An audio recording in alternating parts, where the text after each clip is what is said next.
Chapter 1. The Silent Observer.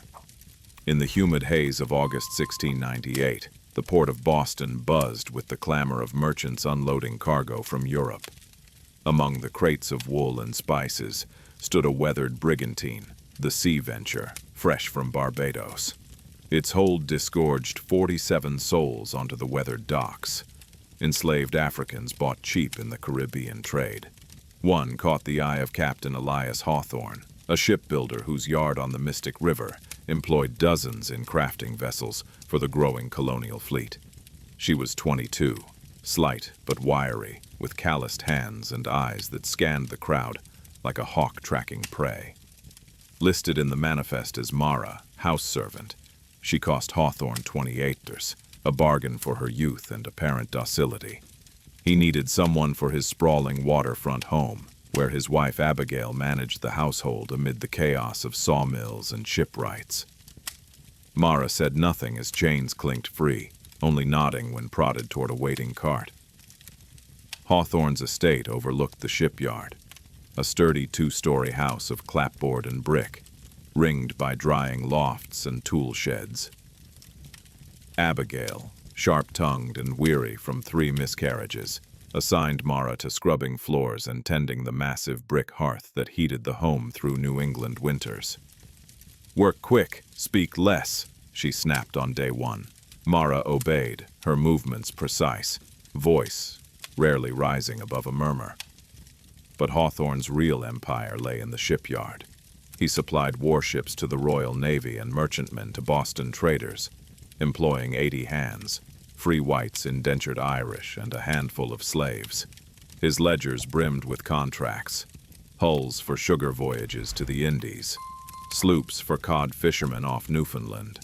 Evenings he hosted the Shipwrights Guild, 12 shipmasters who controlled Boston's maritime trade.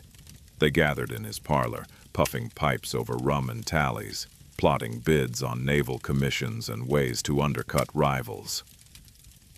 Mara served them silently for 5 years.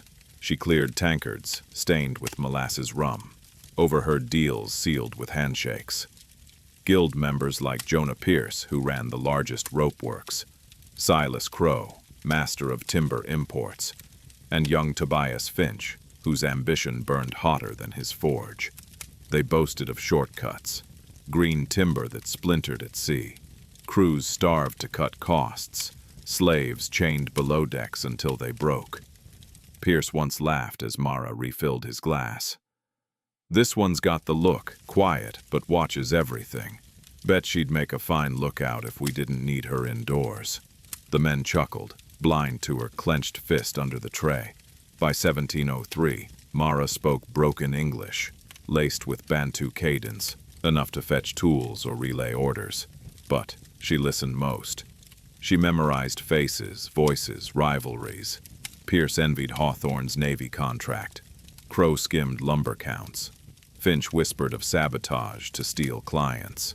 Then came Nathaniel, a field hand loaned from a nearby farm, 25 and broad-shouldered, with scars from overseers' whips. Assigned to haul oak beams, he caught Mara slipping bread to a feverish child slave. Their eyes met across the yard, a spark in the grind of hammers and saws.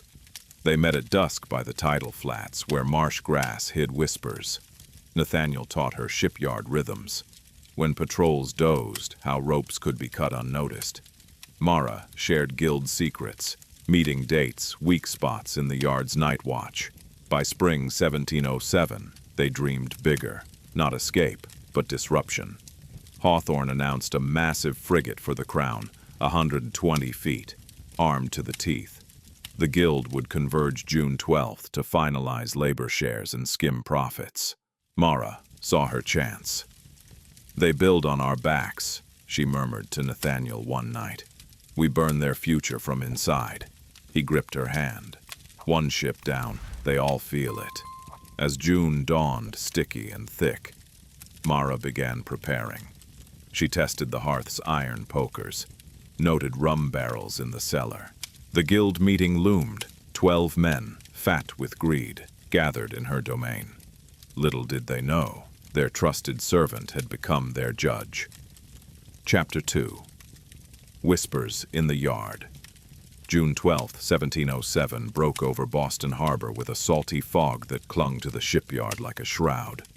Hammers rang out as Nathaniel heaved oak planks toward the frigate's keel, sweat carving paths through the grime on his back.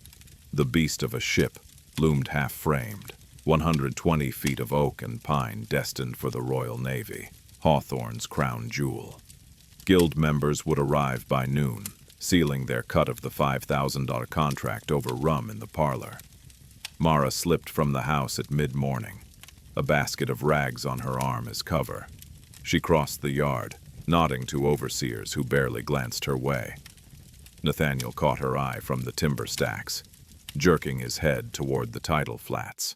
She veered there, heart steady despite the risk. "They come today," she said low, kneeling to wash rags in the brackish water. All 12. Pierce with his ledgers, Crow smelling of pitch, Finch itching for scraps. Nathaniel leaned on his shovel, scanning for patrols. "Hawthorne, bragged last loan out. Frigate launches September. Guild splits labor, means more slaves chained below decks on every voyage they build." Her fingers tightened on wet cloth. 5 years of scraps. Pierce shorting wages to free men, forcing them to steal or starve. Crow burying warped timber manifests. Finch spiking rivals' hulls with rot-prone knots. She'd served their boasts, cleared their pipes stained with tobacco and lies. The frigate was their lock-on power, Navy gold flowing for decades. Nathaniel's voice dropped colder. "My brother's on a Crow sloop now. Whips broke him 3 weeks out, washed overboard like trash." His scars pulled tight as he gripped the shovel. "We hit the heart." Mara nodded. "Rum first. I dosed the decanter. Herbs from Abigail's garden, ground fine. Sleep like drowned rats. Then shackles from the tool shed. Dragged to the hearth. Boards overhead, irons hot." He exhaled sharp. "Overseers sleep by 9. I cut watch ropes after. Fire the pitch stores if needed." A gull cried overhead. They froze as an overseer passed 50 yards off, whistling. Gone. One risk gnawed her. Finch, young, sober, drinks less. "I'll handle him," Nathaniel growled. Blunt from the forge. Back at the house, Abigail barked orders for the spread. Cod cakes, cornbread, molasses pie. Mara worked the kitchen shadows, her hands steady as she crushed nightshade leaves into powder. Enough to drop a horse, slow enough to seem drunken stupor. She tipped it into the rum barrel, stirred with a wooden paddle. Tasteless, odorless. By noon, carriages crunched gravel. Jonah Pierce arrived first, paunch straining his waistcoat, ledgers under arm. "Hawthorne, this frigate's our river of gold. Navy's desperate post-Queen Anne's war." Silas Crow followed, reeking of tar, slapping backs. "Timbers sound, straight from Maine. Crews'll sing our praises." Lies. Mara had seen him unload green logs under moonless skies. Tobias Finch rode in last, 28 and wiry, eyes darting like a ferret's. "Heard rumors of sabotage on the Charles River yard. We watch our own." Hawthorne laughed from the parlor door, clapping Finch's shoulder. "Guild sticks tight. Mara's got the rum flowing." She entered with the decanter, pouring thick amber into crystal. Pierce downed his first, smacking lips. "Prime stuff, Hawthorne, to fortunes built on salt and oak." Mara refilled, silent as talk turned to bids. Crow sketched labor splits. Hawthorne 30%, Pierce ropes 15%, Finch ironwork 12%. Slaves unnamed in the tallies, dozens more for the hull, hundreds shipped on completion. Finch sipped slow, frowning at his glass. "Tastes off. Strong batch." Pierce waved it. "Just the heat. Another round, to drowning the competition." Glasses clinked. Mara retreated to the kitchen, hearth already banked high with sea coal. Irons hung ready beside the brick maw, glowing faint orange. Through the serving hatch, she watched eyelids droop. Pierce slurred mid-sentence about rope quotas. Crow slumped forward, snoring into his pie. Hawthorne blinked hard. Damn rum, heavy tonight. Finch stood, swaying. Something's. Nathaniel's shadow crossed the window. Time. Mara gripped a poker, pulse even. The parlor fell silent, 12 forms limp as sacks. Shackles waited in the hall chest, tools for runaways now reversed. The guild's empire teetered on her next move. Chapter 3. The Hearth's Judgment. Mara's poker connected with Finch's jaw. Solid thud, no blood spray. He folded sideways, out cold, before hitting floorboards. The parlor reeked of rum and sweat. 11 others breathed shallow, nightshade gripping tight. Nathaniel slipped in through the scullery, eyes hard. Yard clear. Move! They chained fast. Hawthorne first, wrists cinched behind, ankles linked short. Mara hauled him solo, 150 pounds, dragged heel first across oak planks to the kitchen. Nathaniel took Pierce, the heaviest. Kitchen hearth roared, sea coal packed tight, bricks radiating dry hell at 1,100 degrees Fahrenheit. By 10:30 p.m., 12 men formed a tight ring around it. Boots inches from glowing grates, mouths plugged with wool twists from the spinning wheel. Nathaniel bolted the outer door, pitch rags stacked by his feet. Abigail sleeps upstairs, wake her last. Eyes opened at 11:45. Hawthorne bucked first, chains clanking like loose rigging. Muffled roars bubbled through wool as Pierce strained red-faced. Crow spat fibers in fury. Finch stirred groggy, temple bruised black. Mara stood centered, pulling a fresh poker from coals. Tip orange, heat-warping air. English sharp, no trace of slur. Guild masters, you sink men for profit. Tonight you taste the bilge. Slow circuit, rod hovering. Hawthorne, inches from throat, whiskers curling. Your frigate chains, 50 below decks. Fever or storm, replaceable at $20. He stilled, sweat sheeting. Pierce, palm skim, blister weld instant. Short wages, force theft. Free men beg like us. Howl vibrated chains. Crow, breeches thigh, smoke wisped. Warp timber drowns crews. Brothers sloop, winter, '06. He thrashed, veins corded. Finch, lighter graze on knuckles. Sabotage hulls, steal bids. Nathaniel's kin, your knots snapped his neck at sea. Heat climbed to 115 degrees by 1 a.m. Air thick as tar. Mara fetched Hawthorne's ledger from parlor desk, flipped pages by hearth glow. Feb, 1707. 4 lost to scurvy. Barbados, fresh stock. Overboard tally, unlogged. Voices rose, muffled, frantic. Nathaniel dashed faces with brackish water from the rain barrel. Sharp revival, no blackout mercy. Dawn, June 13th, grayed the windows. She fed more coal, rods now white hot. Your craft, pain without end. Learn it. Hawthorne's gaze cracked. Boston's ship king, pleading.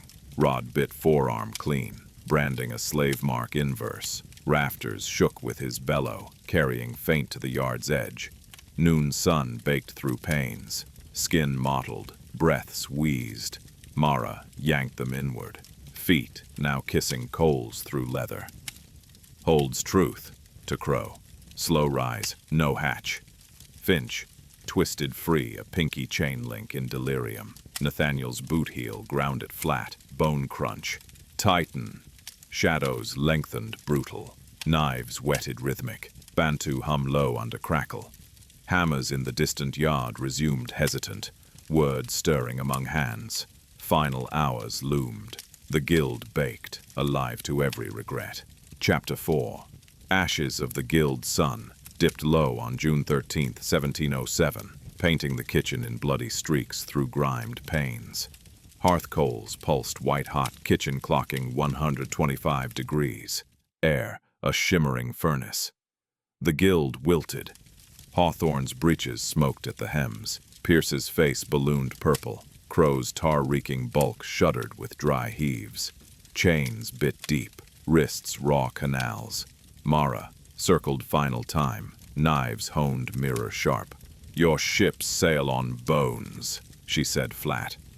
Ledger's truth. 1705, 30 drowned off Crow's sloop. No claim paid. Rod to Hawthorne's soul.